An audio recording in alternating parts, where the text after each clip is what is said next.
So what kind of changes are we going to see this Medicare season, this annual enrollment period, and why do I say there's going to be more changes this year than other years? Well, obviously, I've been looking at the plans, but what's caused the changes? Some of the changes are caused by the Inflation Reduction Act, which is changing how prescription drug plans are working. And we used to have the donut hole, which was very complicated.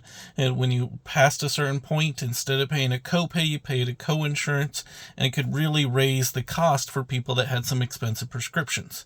This year, with the Inflation Reduction Act, they're getting rid of that, and they're making a max out-of-pocket ceiling on what people can pay in copays for medications. And that will be helpful to some people. With that, though, and some other changes, is the plans are having to restructure to make sure they stay profitable and are able to keep the plan going. And so we're seeing formularies change. We're seeing on the prescription side, we're seeing and so that means what prescriptions are covered. We're also seeing premiums on drug plans changing, and we've got premiums from no premium or near no premium to over $100 per month for prescription drug plans. And now which one's right really is going to be individual.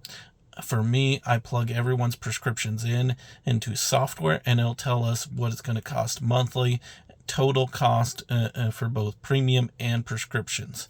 And it's when we're working on Medicare to make sure people know what their prescriptions are going to cost.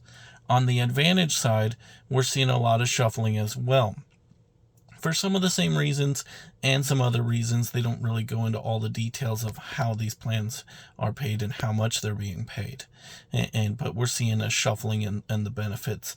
It's now, what I'm noticing a lot this year on the Advantage side is you'll have one plan that's really good in one area and one that's really good in another area. So it really comes down to the individual, which things are important to you to know which Advantage plan would be right for you. Hope this gives some clarity. Again, and starting today, I can start telling people what the plans are and really helping people understand what's going to be right for them. And starting on the 15th, we can start doing enrollments for 2025.